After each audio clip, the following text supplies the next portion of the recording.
Hello all, and let's try this again. Anyways, not that you care how many times I've tried doing this. Anyways, I'm just gonna try quickly, yeah, me talking quickly, that's gonna happen, about not so much previewing SummerSlam, but kind of talking about the fact I think WWE has really dropped the ball on this, and it's a problem that I think they've had for a while, in promoting the pay-per-views. For all of the crap that I will give TNA over time, and that I have given TNA over time, I will say this: they are pretty good about giving us the full card at least the week before the pay-per-view, sometimes 2 weeks before the pay-per-view. We know what the full card is. Sometimes we forget what the full card is. Sometimes we're like, oh yeah, that's the full card. They announced that a while because it's TNA, and sometimes just like, huh, what's going on? But WWE, their second biggest pay-per-view of the year, the one that they say is the second biggest pay-per-view, Royal Rumble, as far as business-wise, is usually the second biggest of the year. But they treat this as the second biggest pay-per-view of the year. The fact that they pretty much, going into today, Saturday night, we have 5 matches on a show that probably is going to have 7 to 8 matches on it, which means we're 2 to 3 matches short, is kind of ridiculous.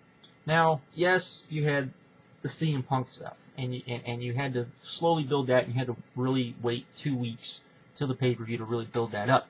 But that doesn't mean you couldn't build up, like Christian and Orton, they built up pretty well if you watch SmackDown. But how many people, of you actually watch SmackDown? Very little. Come on, let's be honest. We get this all the time. Sheamus and Mark Henry, same thing. Most people don't watch SmackDown, and even though, most people probably are like, hey, it's Mark Henry, they've actually built this little match up between Sheamus and Mark Henry pretty well. You have the Divas match, that's been on Raw, but honestly, it's the Divas match, and I don't think too many people care.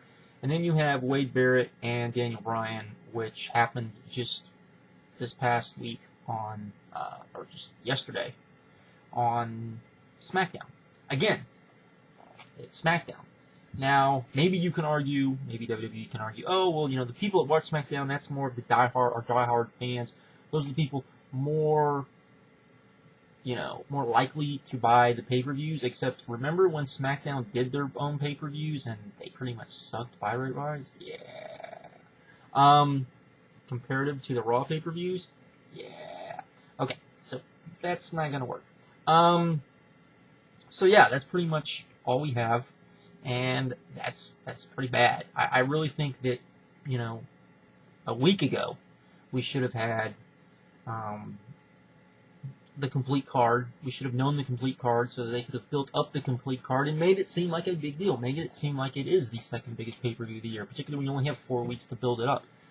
And the fact that you're not doing that doesn't make it seem like it's the biggest pay-per-view of the year. It makes it seem like it's just a regular pay-per-view, or maybe in a B pay-per-view. And secondly, you make the guys that are going to be in that the other 2 to 3 matches, you make it seem like, unless you have, for example, Alberto Del Rio comes out, Alberto Del Rio says he's not on the pay-per-view, but he's going to issue an open challenge, and then, let's say, Sin Cara 2.0 comes out, and given the fact of whatever you're going to do with Sin Cara, if Sin Cara 2.0 is going to be the Sin Cara from now on, then he wins, maybe. Or, if he's not going to be Sin Cara 2.0, he loses in some weird fashion so that when Sin Cara comes back, him and the new Sin Cara kind of feud, and then we find out that Alberto Del Rio kind of paid this guy to be Sin Cara so that Alberto Del Rio could beat Sin Cara. Saying, I don't think the WWE is that intelligent to do that, what I just said, but you never know. I could see that. That would be okay. That could be your 7th or 8th match. That would be fine. But then you're still a match that you haven't promoted. So what are you going to do?